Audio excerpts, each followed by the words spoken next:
Ano, buhay pa mo? Talagang nakakatakam na naman ang ating recipe for today's video. Kaya tara, samahan nyo na ako. Gamit pala tayo dito ng pork lempo mga katakusa. Tapos sibuyas, bawang at luya. At syempre, anato seed. At baka naman, fresh coco mama. At ang ating blockbuster na alamang mga katakusa. First step pala na ating gagawin dito ay syempre, papakuluan muna natin yung pork. Tapos maglalagay tayo ng tubig dito hanggang mawala yung tubig at magmantika mga par.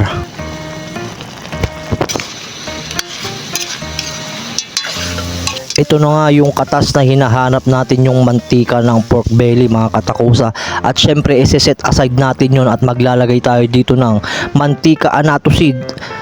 Kunin lang natin yung kulay nito mga katakusa. Syempre yung buto ng anato seed mga katakusa, tatanggalin natin yan. Tapos maggigisa na tayo dito ng sibuyas, bawang, luya mga katakusa. At syempre isunod din natin ilagay ang alamang. Igisa lang natin hanggang lumabas ang aroma ng bagoong or alamang na to mga katakusa. Sigurado ako nagkakaroon na kayo ng idea kung anong niluluto natin for today's video. Baka maaari mo naman pong i-comment dyan sa baba. At syempre pwede pong palambing, palike, follow naman po ng aking page mga katakusa. Alam ko nang umaabot ka na sa gitna ng aking video.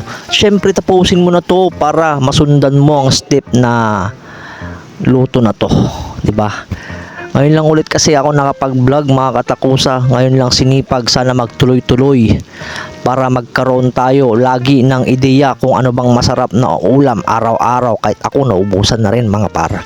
So sinunod na natin dito yung gata mga katakusa. Tapos minekos-mekos na lang natin to hanggang mawala at magmantika. At syempre naglagay tayo ng sugar dito pang balanse ng lasa. Di na tayo pwedeng maglagay ng kwan dito, salt mga katakusa, kasi yung alamang ay maalat na.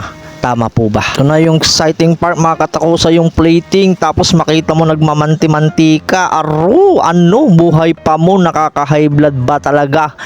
Hay, kumain na tayo. Sabayan nyo na ako dito mga katakusa. First bite para sa lahat ng mga katakusa at solid followers natin dyan. At sa mga basher natin, keep safe. So salamat po dahil tinapos nyo hanggang dulo ang ating video. See ya!